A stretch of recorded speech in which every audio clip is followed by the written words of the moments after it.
Yahweh fait des merveilles. Car il est Yahweh, il fait des merveilles. Yahweh fait des merveilles.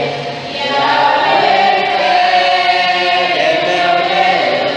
Yahweh fait des merveilles. Car il est Yahweh, il fait des merveilles. Seigneur de grâce, tendre Père, nous te bénissons, nous te louons, nous te rendons toute la gloire. Nous nous prosternons devant toi ce matin. Tu es le Dieu qui est puissant, tu es le Dieu qui est suffisant. Merci pour ta bonté, merci pour ta fidélité dans nos vies. Merci pour tout ce que tu fais dans nos vies. Merci pour ta grâce qui surabonde dans nos vies. Merci à toi qui pourvoit à tous nos besoins. Merci à toi qui nous arrache du filet de l'oiseleur. Nous te rendons la gloire ce matin. Nous vantons tes mérites ce matin. Parce que tu es pour nous le Dieu hautement élevé. Tu es le Dieu qui fait des merveilles dans nos vies. Nous te présentons le culte de ce matin. Nous te supplions, parle à chacun d'entre nous ce matin. Nous avons besoin que tu nous parles ce matin. Nous avons besoin que tu touches le cœur ce matin.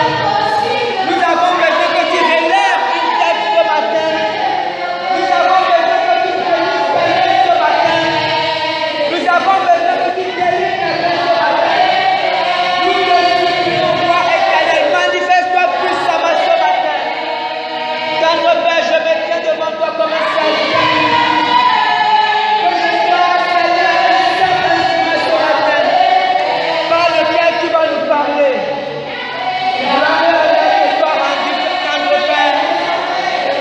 Au nom puissant de Jésus, Amen.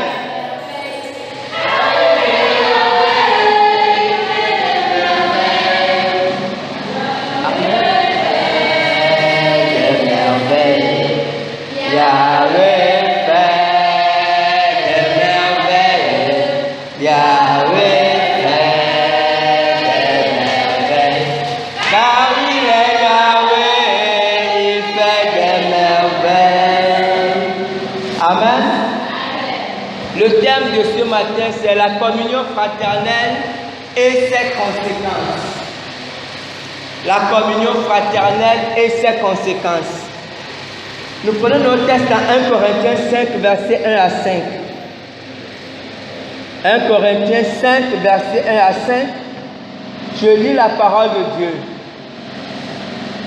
On entend dire généralement qu'il y a parmi vous de l'impudicité et une impudicité telle qu'elle ne se trouve, qu'elle ne se rencontre pas même chez les païens.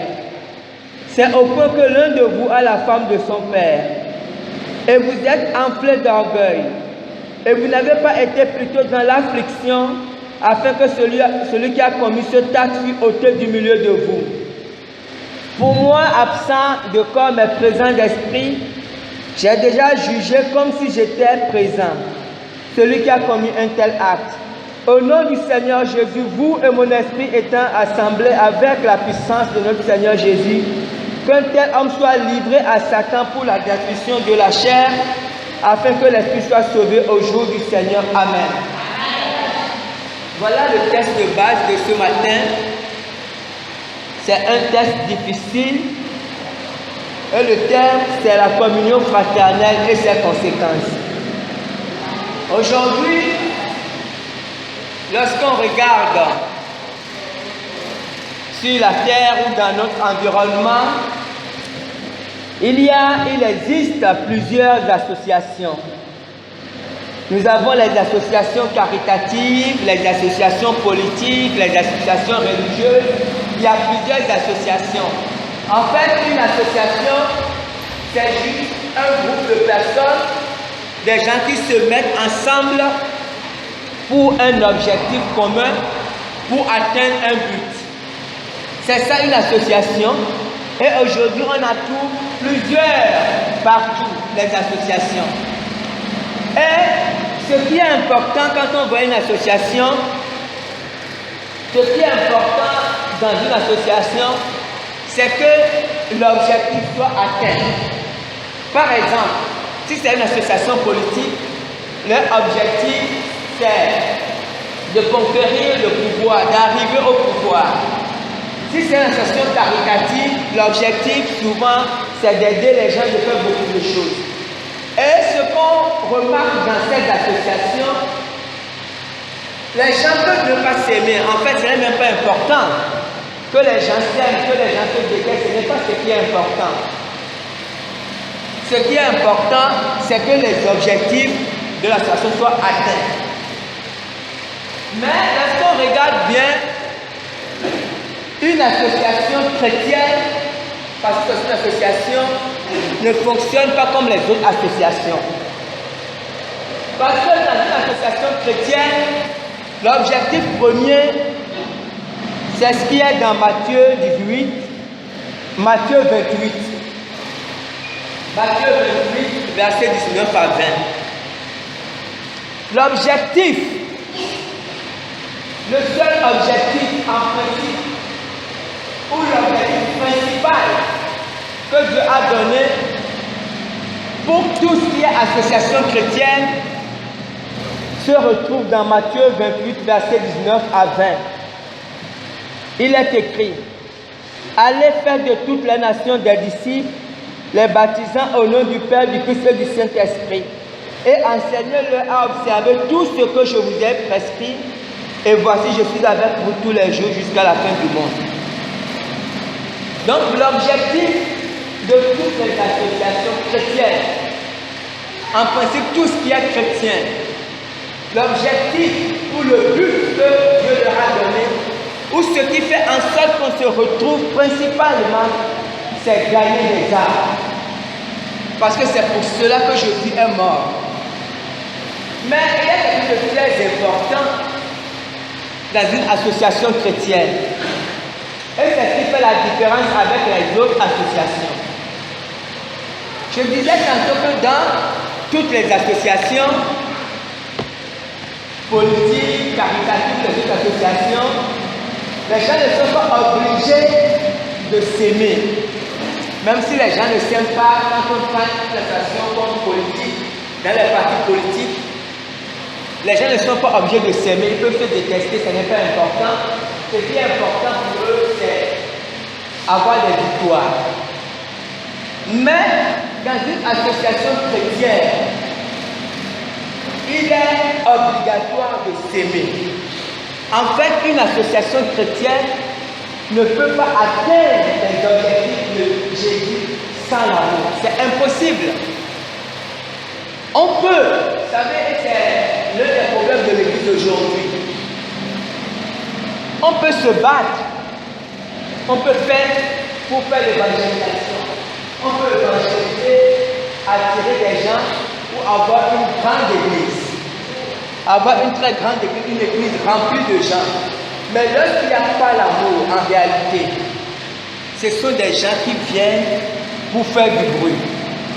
Parce que lorsqu'il n'y a pas l'amour au milieu du peuple de Dieu, Dieu n'est pas avec eux. Et c'est ça qui fait la différence. Ce qui fait que les gens peuvent venir à l'église, ils viennent à l'église, ils repartent, ils viennent à l'église, ils repartent, mais ces personnes ne changent pas. Ces personnes restent les mêmes. Parce qu'au milieu de nous, il n'y a pas l'amour. Jésus a dit quelque chose de très important. Dans Jean 13, verset 34. Je vous donne un commandement nouveau. Aimez-vous les uns les autres comme je vous ai aimé. Vous aussi aimez-vous les uns les autres. Amen. Ici, Jésus explique quelque chose de fondamental dans la communauté fraternelle. Jésus, il était sur le point de partir. Donc en fait, à partir de Jean 14, Jean 13, Jean 14, ce sont les dernières paroles de Jésus à ses disciples. Et il a dit, quand il est resté avec eux, il a passé beaucoup de temps avec eux et il leur a enseigné beaucoup de choses. Mais là, il était sur le point de partir. Et il dit, voici, je vous donne un commandement nouveau. C'est un autre commandement. Aimez-vous les uns les autres comme je vous ai aimé. C'est très important ce que Jésus a dit. Jésus n'a pas seulement dit aimez-vous les uns les autres. Parce que on peut se dire qu'on s'aime. Je peux dire que j'aime papa Yvon même, parce que nous sommes ensemble tous les jours, ou parce que nous parlons, nous faisons des projets ensemble, parce que nous réfléchissons ensemble, comment faire pour que l'église fonctionne. Je peux dire que j'aime papa Yvon. Mais Jésus a dit aimez-vous les uns les autres comme je vous ai aimé. Et c'est là où il y a le problème, ou du moins là où il y a la difficulté. Parce que quand on voit bien, comment Jésus nous a-t-il aimés? Jésus nous a aimés en donnant sa vie pour nous. C'est ce qu'on a fait, en donnant sa vie. En réalité, la communion fraternelle commence lorsque nous sommes ensemble. Quand nous sommes ensemble, la communion commence. Mais ce n'est pas encore la communion fraternelle. C'est le début de la communion fraternelle parce que nous sommes ensemble. C'est une bonne chose. Mais pour que nous vivions la communion fraternelle, nous devons nous donner les uns aux autres. Nous devons être prêts à nous sacrifier les uns pour les autres. C'est en cela. Lisons un peu ce que le Seigneur a dit. Lisons dans Actes 4, verset 32. Il y a quelque chose de très important. Actes 4, verset 32. La Bible dit, la multitude de ceux qui avaient cru n'était qu'un cœur et qu'une âme. Nul ne disait que ces biens lui appartiennent en propre, mais tout était commun entre eux. Dans Actes 4, verset 32. Les disciples de cette époque, ils étaient nombreux. Ils étaient nombreux parce que quand on va la Bible du camp, lorsque Pierre a prêché, il y avait environ 5000 personnes qui étaient converties. 5000 personnes. Et on voit que plus de 5000 personnes, mais la Bible dit que la multitude, que eux tous, ils ne formaient qu'un seul cœur et ils ne formaient qu'une seule âme. En fait, ils étaient tellement soucieux, je vais dire ça comme ça, ils étaient tellement soucieux les uns des autres, c'est comme s'ils étaient devenus une seule personne. Ils avaient les mêmes pensées, ils avaient les mêmes motivations, parce qu'ils avaient atteint la communion fraternelle. Mais on ne peut pas atteindre la communion fraternelle lorsqu'on n'est pas prêt à se donner pour ses frères. C'est important de comprendre ça. Jésus a dit, aimez-vous les uns les autres comme moi je vous ai aimé. Parce que lorsque dans notre cœur, nous sommes prêts à nous donner pour les autres, en fait, le Saint-Esprit fait quelque chose dans notre vie. Vous savez, ce n'est pas avec de propres forces. On ne se lève pas un matin, je ne vais pas me lever un matin pour dire que bon, à partir d'aujourd'hui, je décrète que je vais vous donner à papa et moi. Ce n'est pas comme ça. Ce qui se passe, c'est que lorsqu'on accepte le Seigneur, lorsqu'on accepte Jésus dans notre cœur, le Saint-Esprit vient dans notre vie. Et quand le Saint-Esprit vient dans notre vie, le Saint-Esprit ne cherche que les intérêts de Dieu. Le Saint-Esprit ne cherche qu'à faire la volonté de Dieu. Et la volonté de Dieu, c'est de se donner pour ses frères. En fait, la volonté de Dieu ne cherche pas ses propres intérêts. Lorsque on est à l'église, ou lorsqu'on est en communauté, et lorsqu'on travaille à chercher ses propres intérêts, ou lorsqu'on ne pense qu'à ses intérêts, là on ne participe pas à la vie de l'église. Et le Saint-Esprit ne peut rien faire pour nous. Mais nous devons avoir à l'esprit nos frères et nos sœurs. Lorsque nous prions, ou lorsque nous apprenons qu'un frère a un problème ou une sœur a un problème, nous devons les porter dans nos cœurs ou les présenter d'abord à Dieu. Oh maman, Diane disait ce matin, elle a décrété que ce matin je veux voir ma sœur Fanny et voilà que Fanny est venue. Vous comprenez? Parce qu'elle avait sa sœur dans son cœur et c'est très important. Et Et c'est lorsque nous avons ces pensées que le Saint-Esprit nous transforme.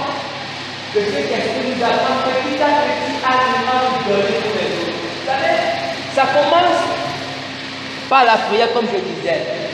Si dans notre prière, nous passons peut-être 2 minutes ou 1 minute à prier pour quelqu'un, c'est déjà une manière d'apprendre à nous sacrifier pour quelqu'un. Parce que nous pouvons décider de prier 1 heure. Et puis nous passons toute l'heure à prier pour nous-mêmes. Je prie pour moi, pour ma femme, pour mes enfants, pour mes affaires, pour l'argent, pour les chèques. On peut prier comme ça. Ça veut dire que notre prière tourne seulement autour de nous-mêmes. Ça veut dire en fait que c'est notre cœur, que notre vie tourne seulement autour de nous-mêmes.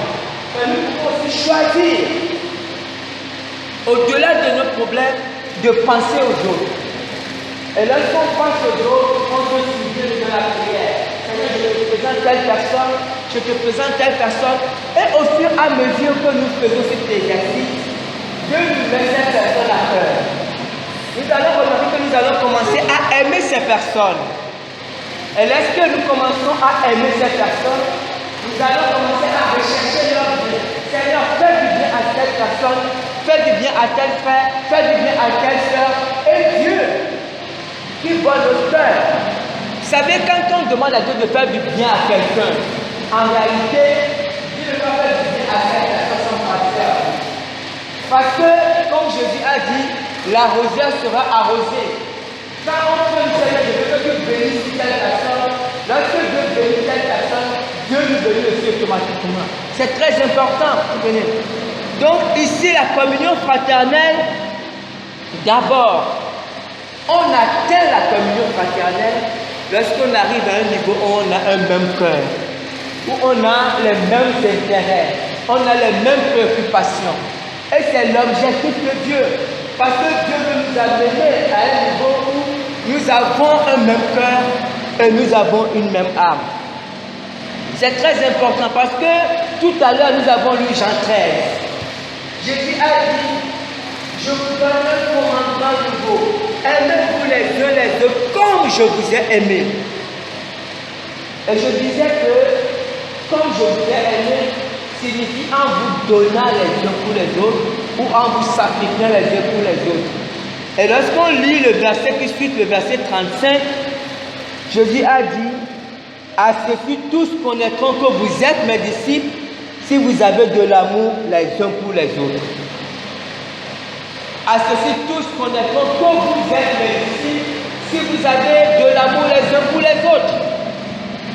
Lorsqu'on regarde le verset 35, la première interprétation qui nous vient en tête, on peut se dire que lorsque nous manifestons de l'amour les uns pour les autres, comme les gens nous regardent, les païens qui nous regardent, ou les voisins qui nous regardent, peuvent se dire que ces gens-là, ils sont vraiment les enfants de Dieu. Mais ce que le Seigneur veut dire, ce n'est pas seulement ça. C'est vrai que lorsque les gens nous voient nous aimer, que les gens nous voient manifester de l'amour, ils peuvent se dire que c'est vrai que ces gens-là sont chrétiens. Mais ce que le Seigneur veut dire, ce que Jésus veut dire, c'est surtout sur un plan spirituel. Vous savez, lorsque nous sommes unis spirituellement, c'est pour ça que ce qu'on a lu dans Acte 4, si vous lisez la Bible, vous verrez ce qui se passait dans Acte 4 avec les apôtres. La Bible dit qu'ils étaient tous en commun, unis, et la Bible dit qu'ils se faisaient beaucoup de miracles par la main des apôtres. Parce qu'il y a une conséquence. Lorsque nous sommes unis en esprit, lorsque nous formons un corps spirituel, la Bible dit que nous sommes des membres. Vous savez, nous sommes des membres et nous pouvons devenir un corps. Nous pouvons être des membres, comme dit la Bible, chaque membre, mais nous pouvons être disloqués. Parce que, effectivement, chacun travaille à chercher ses intérêts. Mais lorsque nous nous aimons, nous formons un corps. Et lorsque nous formons un corps, c'est dans cet environnement où c'est en ce moment que le Saint-Esprit se manifeste puissamment.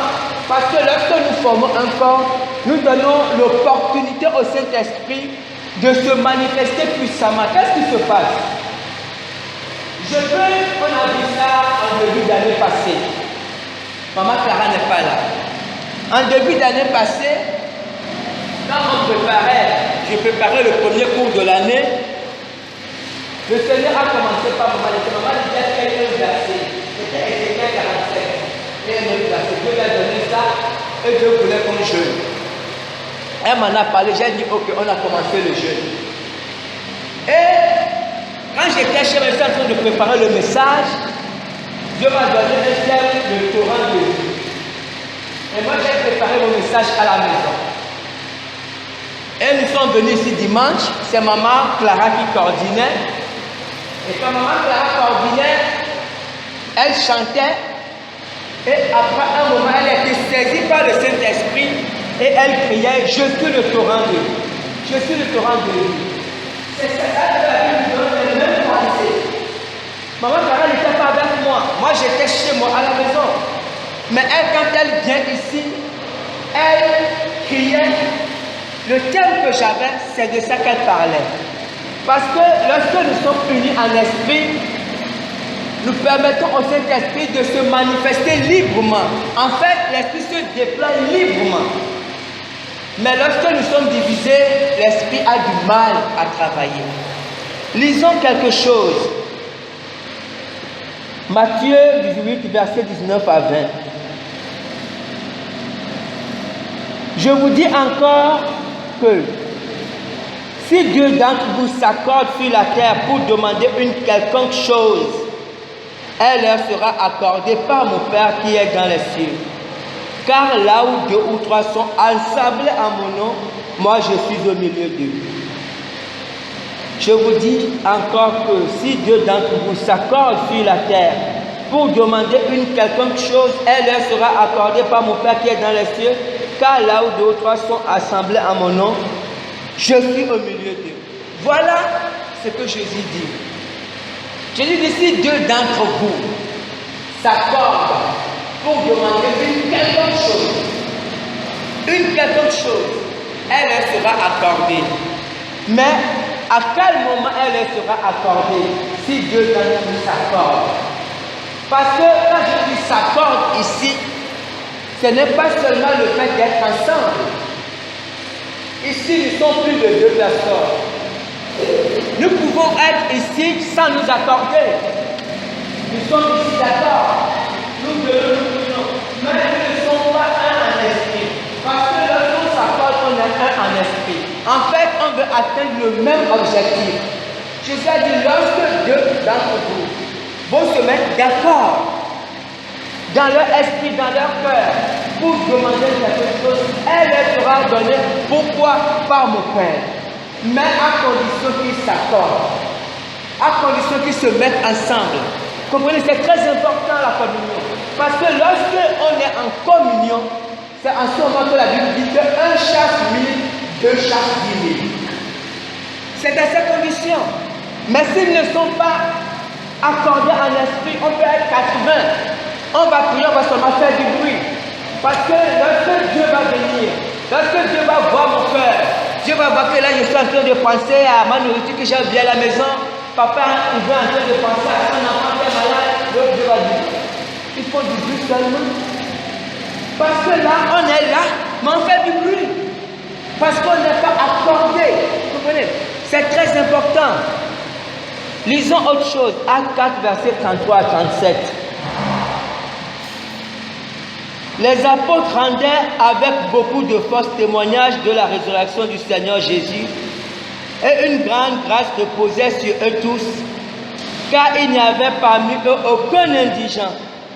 Tous ceux qui possédaient des champs et des maisons les vendaient, apportaient le prix de ce qu'ils avaient vendu, et le déposaient aux pieds des apôtres, et l'on faisait des distributions à chacun selon qu'ils en avaient besoin. Joseph, surnommé par les apôtres Barnabas, ce qui signifie fils d'exhortation, lévite, originaire de Chypre, vendit un champ qu'il possédait, apporta l'argent et le déposa aux pieds des apôtres. Amen. Ici, qu'est-ce qui se passait du temps des apôtres? La Bible dit il n'y avait pas d'indigents parmi eux. Ils étaient plus de 5000 personnes. Ils étaient nombreux. Et il y avait plusieurs catégories. Il y avait les pauvres, les riches, ils étaient assemblés. Mais la Bible dit qu'il n'y avait pas d'indigents parmi eux. La Bible dit qu'il n'y avait pas de mendiants, il n'y avait pas de pauvres. Pourquoi il n'y avait pas de pauvres? Parce qu'ils se souciaient les uns des autres. Il y avait les autres à faire. La Bible dit Joseph, il y avait quelqu'un qui avait un champ. Il avait un champ, son champ, il était libre de faire ce qu'il voulait de son champ. Mais la Bible dit qu'il est parti, il a vendu le champ, il a donné l'argent aux apôtres pour qu'on le distribue aux autres, à chacun selon ses besoins. Ça veut dire que les gens qui avaient des difficultés, quand on a apporté l'argent, on a vu les gens avec leurs difficultés. Toi, tu as besoin de combien? 100 000, on nous donne 100 000. Parce que les apôtres ou le peuple de Dieu qui était assemblé en ce moment ne voulait pas qu'il y ait parmi eux des indigents. Vous voyez?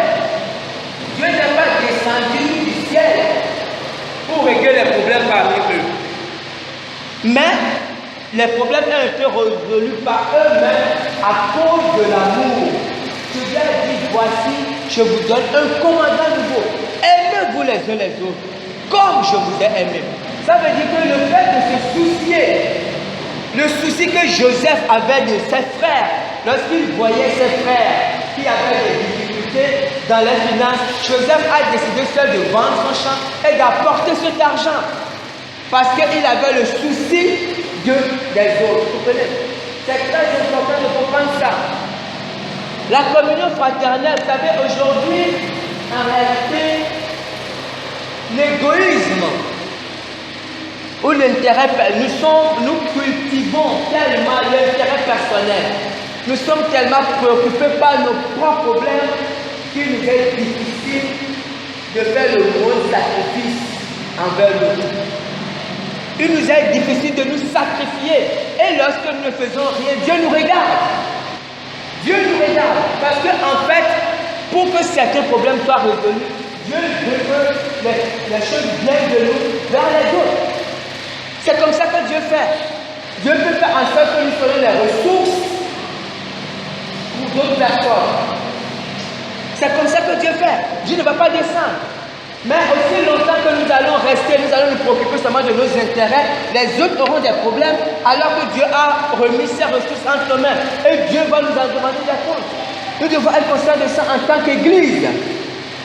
Lisons un autre passage, Psaume 133, verset 1 à 3. Psaume 133, verset 1 à 3. Il n'y a que 3 versets dans ce psaume. Cantique des degrés de David. Voici, oh, qu'il est agréable, qu'il est doux pour les frères de demeurer ensemble. C'est comme l'huile précieuse qui répandue sur la tête, descend sur la barbe d'Aaron, qui descend sur le bord de ses vêtements. C'est comme la rosée de l'Hermon qui descend sur les montagnes de Sion, car c'est là que l'Éternel envoie la bénédiction, la vie pour l'éternité. Amen. David dit qu'il est doux, qu'il est agréable pour les frères de demeurer ensemble. Là, David parle de communion fraternelle. Pas seulement le fait de se regrouper en association. La communion fraternelle. David dit que mais lorsqu'il y a la communion fraternelle, alors l'onction descend. C'est comme l'huile. Il dit l'onction descend seule. Lorsqu'il y a la communion, on n'a même pas besoin de prier. L'onction descend seule. Et l'onction coule. Et quand cette onction descend, l'onction règle les problèmes. Ceux qui sont pauvres deviennent riches. Ceux qui sont malades sont guéris. Les problèmes sont résolus seuls à cause de la communion, à cause de l'onction de Dieu. Vous comprenez? David a dit, car c'est là où Dieu envoie la bénédiction. Il dit, c'est comme la rosée de l'Hermon qui descend sur la montagne de Sion. C'est là que l'Éternel envoie la bénédiction, la vie pour l'éternité. Amen. Donc nous devons comprendre que l'Église, dans la pensée de Jésus, on va dire ça comme ça, l'église dans le corps de Jésus est très différente de l'église que nous vivons aujourd'hui. Jésus, lorsqu'il voit l'église, Jésus voit un corps. Jésus voit des hommes et des femmes soudés. Jésus voit des hommes et des femmes qui se portent, qui se soucient les uns des autres. Des hommes et des femmes qui prient les uns pour les autres. Des hommes et des femmes qui cherchent les biens des autres. C'est ça l'église. Et lorsqu'on a une église comme ça, le Saint-Esprit se meut facilement. Mais lorsqu'on voit nos églises aujourd'hui, c'est parce que la plupart du temps, nous venons à l'église pour nous occuper de nous. Je suis malade, je viens à l'église, je veux être guéri, je n'ai pas de travail, je vais chercher mon travail, je vais chercher mes enfants, mon mari, ma femme. Ce qui fait qu'on vient déjà à l'église avec un effet d'égoïsme. Et tout ce qu'on fait à l'église, tout ce qu'on recherche est orienté vers nous. Mais cette manière de fonctionner en réalité nous détruit. Vous savez, de la même manière, comme j'ai dit tout à l'heure, le fait de cultiver l'amour, le fait de rechercher le bien d'autrui, fait descendre la bénédiction de Dieu. De cette même manière, le fait de venir à l'église ou le fait de cultiver l'égoïsme détruit l'église. On va voir deux exemples. Un exemple dans l'Ancien Testament et l'exemple des Corinthiens que nous avons lieu de lire. Lorsque dans l'église ou dans le peuple de Dieu, on n'a pas la vision de l'église, on n'a pas la vision du groupe, on ne recherche pas l'intérêt du groupe, et qu'on cherche ses propres intérêts, on peut finir par causer du tort à tout le groupe. Il y a eu cette histoire d'Akan. Lorsque Josué, c'était d'abord Moïse est sorti avec le peuple de Dieu, ils sont sortis d'Égypte, ils étaient en train d'aller à Canaan. Et ils sont en train d'aller à Canaan, à un moment donné, Moïse est mort, et Moïse a confié la charge à Josué. Et quand Josué a remplacé Moïse, Dieu a donné des instructions fermes à Josué. Dieu a dit à Josué que les peuples, à commencer par Jéricho, que les peuples qui vont conquérir, les peuples qui vont combattre sont des peuples maudits. Dieu avait maudit ces peuples. Vous savez, une parenthèse, juste une parenthèse, des fois, nous n'avons pas le même regard que Dieu.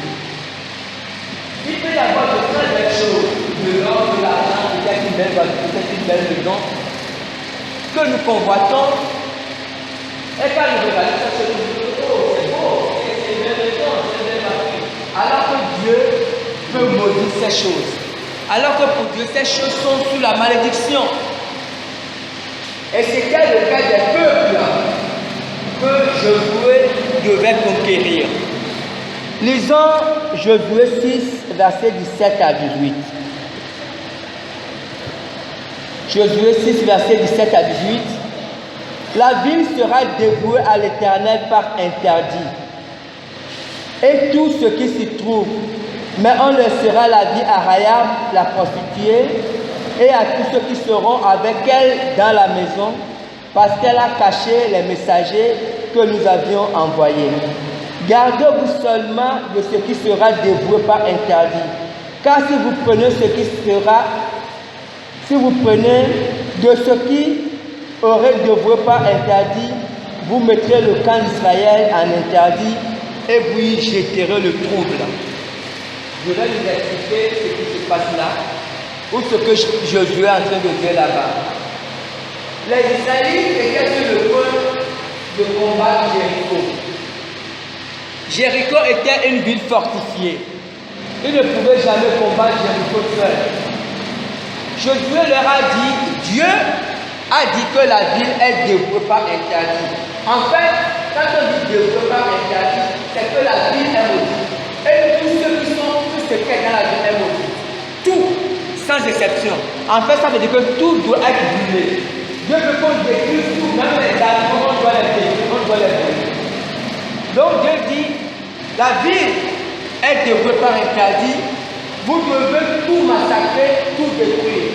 Et Jésus dit, attention, vous ne devez rien prendre. Puisque Dieu a maudit tout ce qui est dans la vie, si vous prenez quelque chose, si vous avez cette chose dans notre camp, ou si vous avez cette chose au milieu de nous, alors vous allez apporter la malédiction au milieu de nous. Donc Jésus dit, attention, toute la vie est dévouée par interdit, toute la vie est maudite. Vous devez tout détruire. Vous devez seulement laisser Rahab et sa famille. Et n'apporter rien dans le camp. Et c'est le commandement que Josué leur a dit. Et ils ont appliqué ça. Mais quelque chose s'est passé. Lisons Josué maintenant 7, versets 1 à 7. Quelque chose s'est passé. Les enfants d'Israël commirent une infidélité au sujet des choses dévouées par interdit. Akan, fils de Carmi, fils de Zabdi, fils de Zérak, de la tribu de Juda, prit des choses dévouées et la colère de l'Éternel s'enflamma contre les enfants d'Israël. Josué envoya de Jéricho des hommes vers Haï, qui est près de Beth-Aven, à l'orient de Bethel. Il leur dit, montez et explorez le pays. Et ces hommes montaient et explorèrent Haï. Ils revinrent auprès de Josué et lui dirent, il est inutile de faire marcher tout le peuple. 2 ou 3 000 hommes suffiront pour battre Haï. Ne donne pas cette fatigue à tout le peuple, car ils sont en petit nombre. 3 000 hommes environ se mirent en marche, mais ils prirent la fuite devant les gens d'Haï. Les gens d'Haï leur tuèrent environ 36 hommes. Ils les poursuivirent depuis la porte jusqu'à Shebarim et les battirent à la descente. Le peuple fut consterné et perdit courage. Josué déchira ses vêtements et se prosterna jusqu'au soir le visage contre terre devant l'arche de l'Éternel, lui et les anciens d'Israël, et ils se couvrirent la tête de poussière. Josué dit, ah Seigneur éternel, pourquoi as-tu fait passer le Jourdain à ce peuple? Pourquoi nous livres-tu entre les mains des Amoréens et nous faire périr? Oh, si nous eussions su rester de l'autre côté du Jourdain. Amen. Je vais nous expliquer ce qui se passe ici. Le peuple de Dieu, Josué et le peuple de Dieu devaient combattre Jéricho. Jéricho qui est une ville fortifiée, une ville forte. Et le peuple de Dieu ne pouvait pas détruire Jéricho de lui-même. Et tout à l'heure, on a lu, Dieu leur a dit, toute la ville est dévouée par interdit. Quand vous devez détruire tout ce qui est dans la ville, les animaux, les hommes, même les bébés, Dieu dit, vous devez tout détruire parce que ils sont tous maudits. Dieu dit, vous devez seulement laisser Rahab et sa famille. Mais lorsqu'ils sont partis faire la guerre, et ils ont effectivement détruit toute la ville, il y avait un problème. Il y avait un homme qui s'appelle Akan. Si vous lisez la Bible, vous allez comprendre. Akan, il avait vu des choses précieuses. Il avait trouvé de l'or et des pierres précieuses. Quand il détruisait tout, il a trouvé ça dans une maison de l'or. Et ici, dans son cœur sûrement, il a dit que c'était un gâchis de gaspiller tout ça. C'était de l'or, c'était des choses précieuses. Et Akan a pris ces choses précieuses, il est parti les cacher dans sa maison. Personne ne savait. Il est parti cacher ça dans sa tente. Mais le problème, c'est qu'en faisant cela, il ne savait pas qu'il apportait la malédiction dans le camp d'Israël. Et il a enterré ça dans sa tente. Quelque temps après, la grande victoire qu'ils ont eue sur Jéricho, après il y avait une petite ville qu'on appelle Haï. c'est une petite ville. Donc, Josué a envoyé des gens pour dire, bon, allez voir la ville là, parce que c'est leur second combat. Leur deuxième bataille. Quand ils sont partis regarder la ville, ils se sont rendus compte que c'est une petite ville, il n'y avait qu'une poignée de personnes.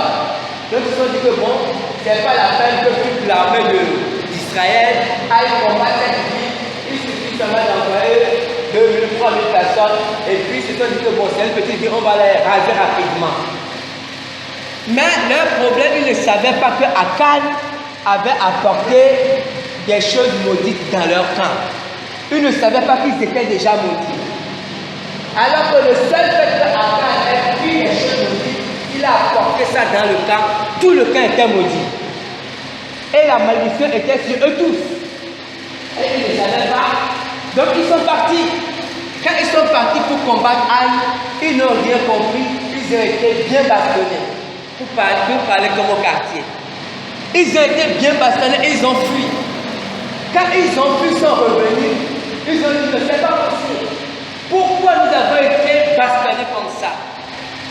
Et comme ce sont des hommes intelligents, ils ont commencé par se dire, Seigneur, pourquoi on nous a bastonnés? Et après, on voit que Dieu leur a dit que, mais vous avez été bastonnés parce qu'il y a de l'interdit dans votre camp, parce qu'il y a la malédiction dans votre camp. Et après, ils ont commencé à se dire, mais comment ça, malédiction? Et si vous les avez vus, ils ont commencé à chercher. Dieu a dit à Jésus que place les gens par famille, place les gens par tribu, et enlevez d'abord la malédiction de votre camp. Enlevez d'abord l'interdit du milieu de vous. Parce que aussi longtemps qu'il y aura l'interdit, vous serez maudits. Comprenez? C'est très important de comprendre ça. Vous savez, lorsque on est un peuple, on est un groupe, ou même une famille, vous êtes dans votre famille. Lorsque quelqu'un pose un acte, votre père, peut-être votre mère, peut poser un acte. Lorsqu'il pose un acte, il peut se dire que bon, moi je fais mon truc, je m'en fous. Mais non. Il peut poser son acte, il peut dire qu'il s'en fout, mais il ne sait pas que tout ça va être mauvais. C'est comme ça que ça se passe. C'est pour ça qu'il y a des fois toute une famille mauvaise. C'est pour ça qu'il y a des familles, les gens n'arrivent pas à aller à l'école. Quand les gens n'arrivent jamais à avoir le bac. Parce que toute la famille est sous la malédiction à cause des actes que peut-être le père ou le grand-père ou des gens ont posés. Vous comprenez? Donc, les actes que nous posons ne sont pas des actes innocents. Les actes que nous posons peuvent impacter tout un groupe. Des fois toute une nation, des fois toute une famille. Et ici, là, que Akan a posé, a amené la malédiction dans le camp d'Israël. Et ils ont été battus. Vous ne verrez pas à la suite, ils ont dit, ôtez la malédiction. En fait, ils ont dit de détruire toute la famille d'Akan. Et c'est ça qui a arrêté la malédiction. Et après, ils sont repartis maintenant, ils ont dû battre Aïe. Lisons maintenant un autre texte dans le Nouveau Testament, Corinthiens, ce que je lisais au début. Dans 1 Corinthiens 5, verset 1 à 7, le texte de base, on a lu quelque chose au début. C'est l'apôtre Paul qui écrit à l'église de Corinthe. On entend dire généralement qu'il y a parmi vous de l'impudicité et une impudicité telle qu'elle ne se rencontre même pas chez les païens. C'est au point que l'un de vous a la femme de son père et vous êtes enflé d'orgueil et vous n'avez pas été plutôt dans l'affliction, afin que celui qui a commis cet acte fût ôté du milieu de vous. Afin que celui qui a commis cet acte fût ôté du milieu de vous. Pour moi, absent de corps mais présent d'esprit, j'ai déjà jugé comme si j'étais présent, que celui qui a commis un tel acte au nom du Seigneur Jésus, vous et mon esprit étant assemblés avec la puissance de notre Seigneur Jésus, qu'un tel homme soit livré à Satan pour la destruction de la chair, afin que l'esprit soit sauvé au jour du Seigneur Jésus. Amen. Lorsqu'on lit ce texte, on peut se dire que l'apôtre Paul a été très sévère. Et c'est vrai qu'il a été très sévère. L'église de Corinthe, en fait, à cette époque, était une église où le Saint-Esprit se manifestait puissamment. C'était une église qui avait beaucoup de dons, beaucoup de miracles, beaucoup de prodiges, comme nous les aimons. Mais en même temps, dans cette église, à cette époque, plusieurs continuaient à vivre dans le désordre. Donc il y avait une contradiction dans cette église. D'un côté, il y avait les Saint-Esprit qui se manifestaient par des miracles, et de l'autre côté, beaucoup vivaient encore dans le désordre. C'est que les gens n'étaient pas très droits, les gens n'étaient pas très sanctifiés. Et lorsque l'apôtre Paul a appris cela, il leur a écrit cette lettre. Il a dit, mais lorsque quelqu'un, parce qu'il est arrivé que quelqu'un est sorti avec la femme de son père, c'était pas sa mère, peut-être que c'était son père avec plusieurs femmes, comme ça arrive souvent chez nous les Africains, et puis lui, il est dans l'église, mais il est sorti avec l'une des femmes de son père. Et l'apôtre Paul dit que, mais lorsque quelque chose de ce genre se passe au milieu de vous, au lieu que vous soyez dans l'affliction, au lieu que vous pleurez, vous êtes là. En fait, les gens n'étaient pas tristes. Pourquoi? Parce que le Saint-Esprit continuait à se manifester. Ils ne savaient pas déjà qu'il y avait des problèmes, parce qu'au lieu, ils se fiaient seulement au mouvement du Saint-Esprit. C'est là où Paul leur a dit non. Vous devez ôter une telle personne du milieu de vous. Parce que cette personne qui pose cet acte, il attire la malédiction et vous apporte la malédiction. Paul dit, voici ce que moi je dis. Qu'une telle personne soit livrée à Satan. En fait, si j'explique simplement ce que Paul dit ici, Paul dit que moi je veux que cette personne souffre dans sa chair afin que son âme soit sauvée. Qu'une telle personne qui commet un qui souffre dans sa chair, en fait, Paul proclame des souffrances physiques ou financières ou matérielles dans la vie de cette personne afin que son âme soit sauvée. Pourquoi Paul dit ça? Parce que si cette personne ne souffre pas dans sa chair, elle ne se rend même pas compte qu'elle est dans le péché, cette personne va finir en enfer.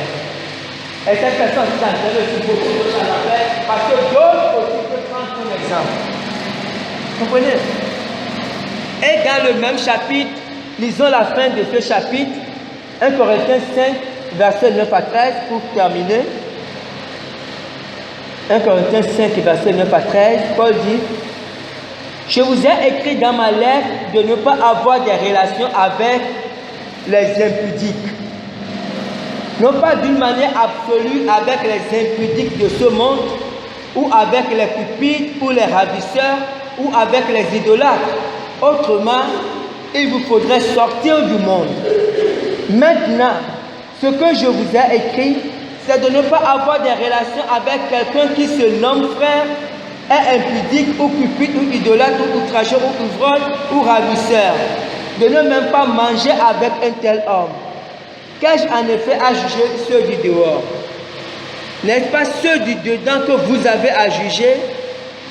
Pour ceux du dehors, Dieu les juge.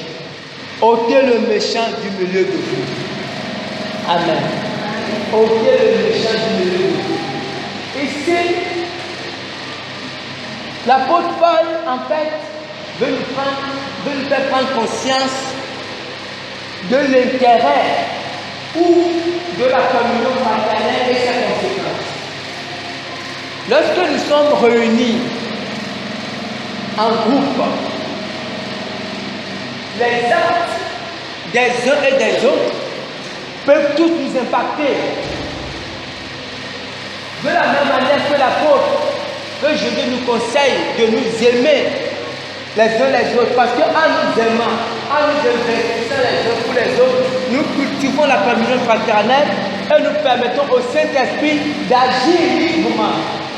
Lorsque nous cultivons l'amour, ça fait en sorte que ceux qui ont des problèmes, ceux qui sont malades, ceux qui ont des problèmes d'argent, ces problèmes sont résolus, ces problèmes sont les solutions d'elles-mêmes, parce que nous ouvrons la porte au Saint-Esprit qui vient au milieu de nous pour manifester. Mais de la même façon, si au contraire, nous nous comportons de manière individualiste, que nous regardons seulement à nos intérêts et que nous posons des actes contraires à la parole de Dieu, ces actes peuvent avoir des conséquences négatives sur l'Église. Vous comprenez? C'est pour ça que Paul dit ici. Paul dit non. Quand je vous dis de ne pas avoir de relation avec ceux qui vivent dans le désordre, on va dire ça comme ça, les impies, ça veut dire que ce sont des gens qui sont à l'église, mais qui vivent dans le désordre. On sait qu'ils vivent dans le désordre. Paul dit non, n'ayez pas de relation avec eux. Ôtez-les du milieu de vous. Parce qu'en réalité, lorsque ces gens-là agissent comme ça, ils attirent, ils vous apportent la malédiction. Amen. Amen. Donc, pour conclure, nous devons comprendre que en tant que peuple de Dieu, Dieu veut que nous soyons un corps. Dieu veut que nous soucions, en fait, que nous ayons les soucis les uns des autres.